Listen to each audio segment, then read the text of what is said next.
নমস্কার বন্ধুরা, তন্হির পাকশালাতে সবাইকে স্বাগত। আজকে আমি আপনার সঙ্গে শেয়ার করব চিকেন টিক্কা ঠেচা বা চিকেন ঠেচা টিক্কা। আপনারা আপনাদের নিজেদের পছন্দ মতো নাম দিয়ে দেবেন। নিয়েছি এখানে 300 গ্রাম পরিমাণে বোনলেস চিকেনের ব্রেস্টের পিস আর মিডিয়াম সাইজের টুকরো করে কেটে নিয়েছি। তবে প্রথমেই আমি তাওয়ার মধ্যে দিয়ে দিলাম 2 চা চামচ পরিমাণে তেল। সাদা তেল ব্যবহার করলাম। তেল গরম হয়ে যাওয়ার পর এর মধ্যে দিয়ে দিলাম 30 থেকে 35টা রসুনের কোয়া। তার সাথে দিয়ে দিলাম 1/3 কাপ পরিমাণে রোস্টেড চিনেবাদাম, 10টা কাঁচা লঙ্কা, 1 চা চামচ গোটা জিরে। গ্যাসের ফ্লেমটাকে লোতে করে দিয়ে এই সমস্ত কিছু মিনিট 3-4 সময় ধরে খুব ভালো করে আমাদের ভেজে নিতে হবে। তেলের পরিমাণ খুব বেশি ব্যবহার করবার প্রয়োজন নেই, অল্প তেল দিয়েই এগুলো ভাজলে কিন্তু হবে। আর আমি যেহেতু কাস্ট আয়রন তাওয়া ব্যবহার করেছি, সেই জন্য কিন্তু তেল আমার যথেষ্ট পরিমাণে কম ব্যবহার করতে হয়েছে।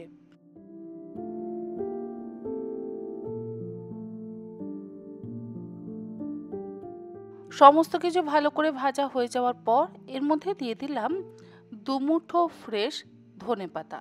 ধনেপাতার ব্যবহারটা একটু বেশি করলে কিন্তু ভালো হয়।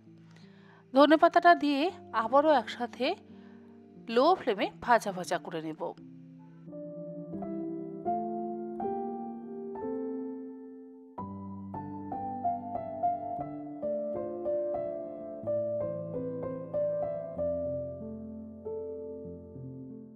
সবকিছু দিয়ে ভালো করে ভাজা ভাজা করে নেওয়া হয়ে যাওয়ার পর তুলে একটা আলাদা পাত্রের মধ্যে রেখে ঠান্ডা করে নেব। ঠান্ডা হয়ে গেলে আমরা এগুলোকে হামাল দিস্তাতে থেতো করে নেব। চাইলে আপনারা মিক্সিতেও করতে পারেন, তবে একদম মিহি বা মসৃণ করে কিন্তু বাটবেন না। বেশ একটু দানা দানা থাকবে, তাহলেই ভালো লাগবে। তবে যদি পারেন আপনারা থেতো করে নেবেন। হামাল দিস্তে না থাকলে শিল তো মোটামুটি সকলের বাড়িতেই থাকে, শিলেও কিন্তু আপনারা থেতো করে নিতে পারেন। এর মধ্যে দিয়ে দিলাম 2 টেবিল চামচ পরিমাণে সাদা তিল। লো ফ্লেমে সাদা তিলটাকে ভেজে নিচ্ছি, কোনো রকম তেলের কিন্তু ব্যবহার করিনি। তিলটা হালকা করে ভাজা হয়ে যাওয়ার পর তুলে একটা আলাদা পাত্রের মধ্যে রেখে দিলাম।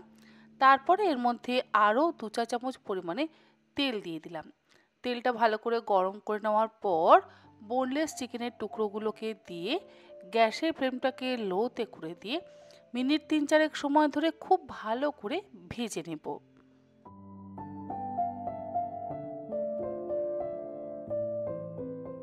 আর চিকেনের টুকরোগুলো ভাজবার সময় এর মধ্যে দিয়ে দিচ্ছি স্বাদ অনুসারে লবণ। আপনারা লবণটা অবশ্যই বুঝে ব্যবহার করবেন। ঠেচা কিন্তু অসম্ভব ঝাল হয়, আপনারা লঙ্কাটা নিজেদের স্বাদ অনুযায়ী ব্যবহার করবেন। লো ফ্লেমে আমি লবণ দিয়ে বেশ একটু লাল লাল করে চিকেনের টুকরোগুলোকে ভেজে নিচ্ছি।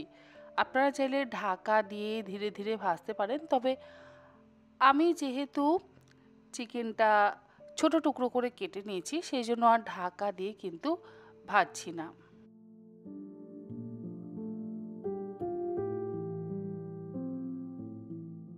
চিকেনের টুকরোগুলোকে ভালো করে ভাজা হয়ে যাওয়ার পর এর মধ্যে আমি দিয়ে দিলাম তৈরি করে নেওয়া ঠেচা।